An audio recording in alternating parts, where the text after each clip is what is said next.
This video is sponsored by Stamps.com, the service I have been using to conveniently print postage right from my home with no long-term commitments or contracts. To sign up, simply go to Stamps.com/companyman for a special offer that includes a 4-week trial, free postage, and a free digital scale. The link is in the description.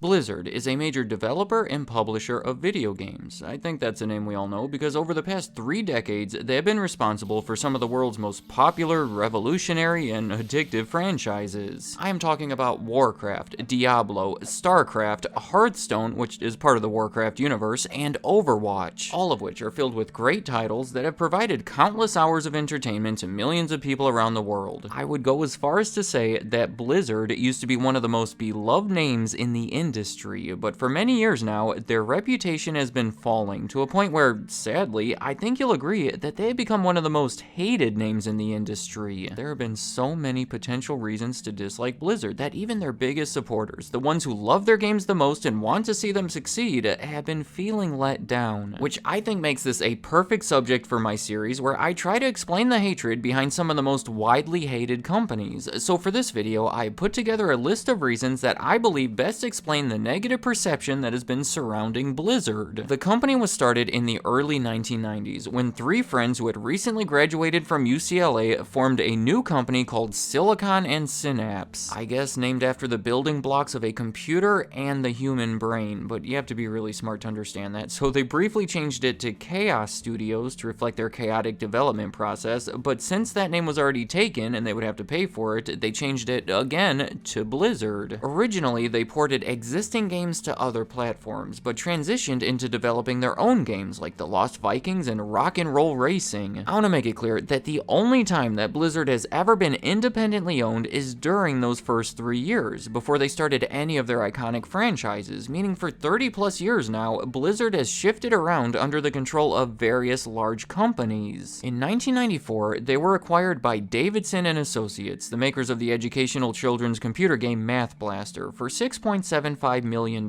Shortly after, they had their big break when they released Warcraft, Orcs and Humans, kicking off their first major franchise. In the following years, way more people started playing multiplayer online computer games, and Blizzard became widely known for making some of the most innovative bestsellers that were typically fantasy role-playing and strategy-based. In 1996, Davidson and Associates was bought by CUC International, a shopping club company who also bought Sierra Online. The following year, CUC merged with HFS, who oddly enough was the owner of popular hotel franchises, rental car companies, and real estate agencies. After another year, they sold the division that included Blizzard and Sierra to Vivendi, a large conglomerate from France, where they stayed until 2008 when Vivendi's games and entertainment segment merged with Activision, creating Activision Blizzard and leading me to the first reason on my list, and maybe the most impactful, Activision. There's a lot that could be said about this, but Activision, of course, is another video game publisher behind other major franchises that also tends to receive a lot of criticism. Bobby Kotick is the person responsible for reviving Activision in the early 1990s and growing it into the multi-billion-dollar company that it is today. He is one of the more controversial figures in the industry, to say the least. Widely known for his money-making approach to video games, where he seems to value profits and shareholder returns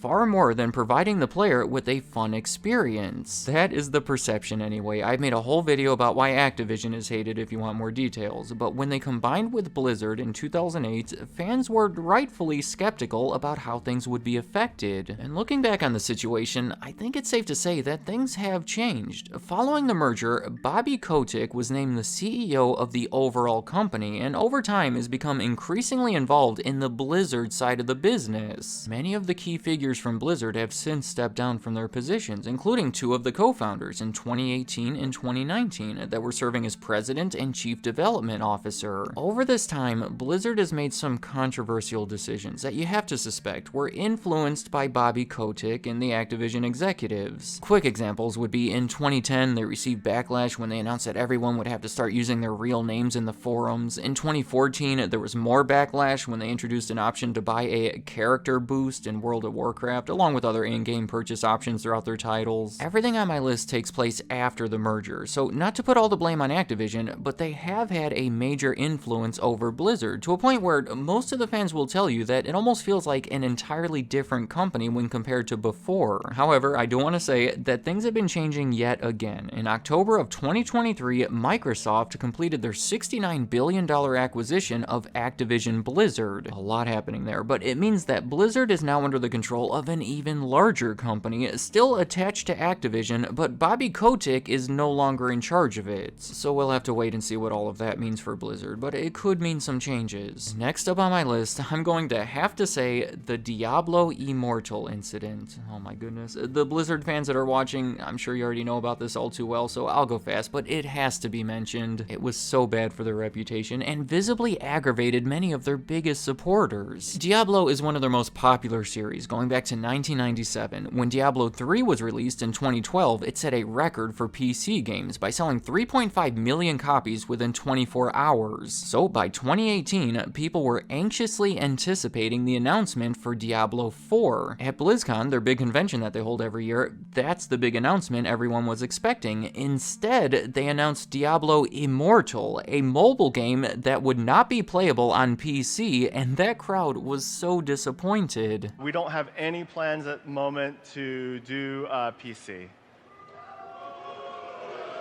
Remember, these are some of the biggest fans that they have, the ones who were attending their convention. The big quote that everyone remembers is when he responded by saying, "Do you guys not have phones?" Clearly a poor response because a lack of phone ownership was not the reason everyone was disappointed. Just an embarrassing incident that is potentially reflective of the company losing touch of what the players want from their games, like in the cases of Battle for Azeroth or Warcraft 3 Reforged. Going back to the list, while the first two reasons were more about the games and the direction of the company, the rest of it is going to be a little more serious. Blitzchung is a professional Hearthstone player from Hong Kong. After a match he had in Taiwan while he was being interviewed in a live broadcast, he used his platform to show support for the protest happening in his country. He went all out by wearing protective gear that was associated with the protesters and shouting a phrase that translates to "Liberate Hong Kong, Revolution of Our Times." Blizzard claimed that he violated one of their rules that basically said that you can't say or do things that are offensive or controversial,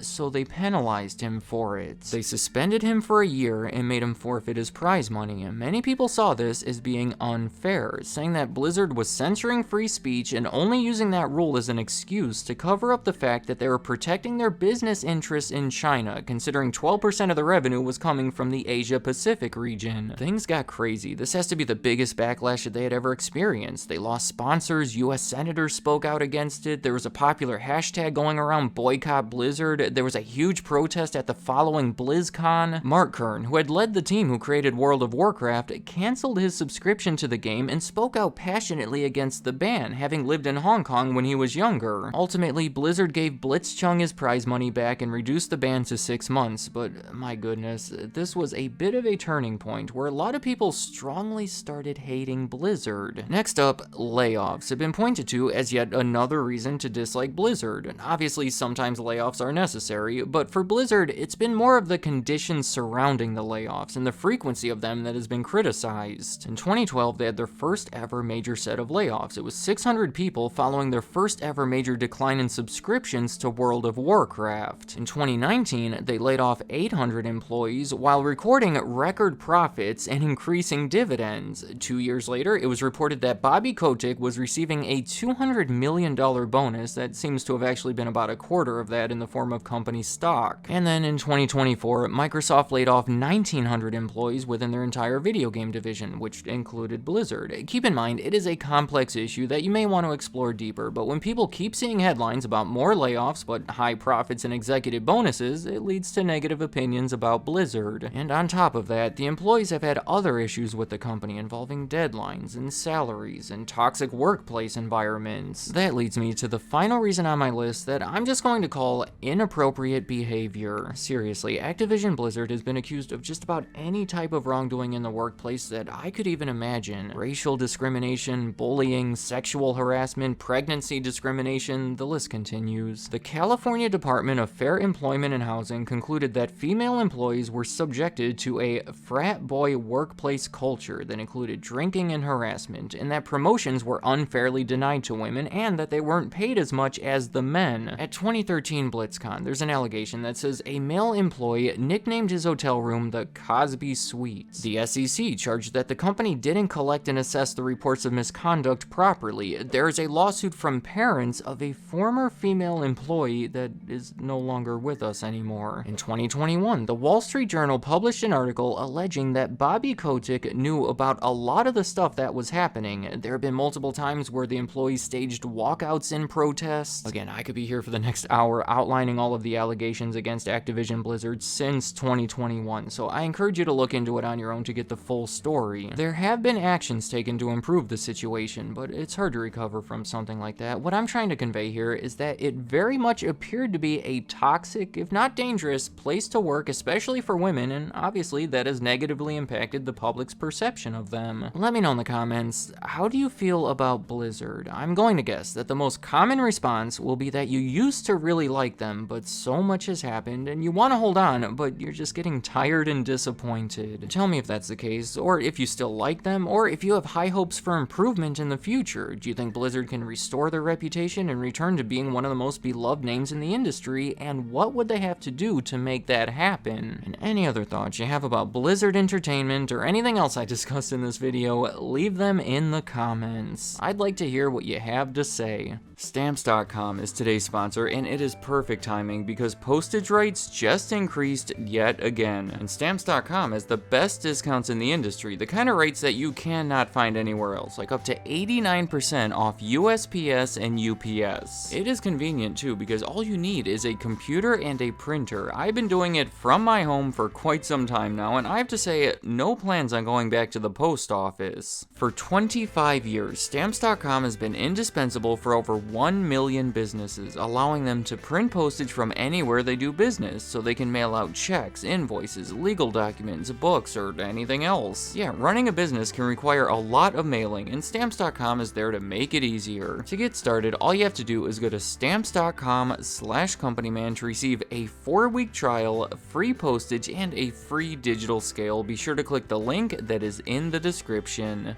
Thank you for watching.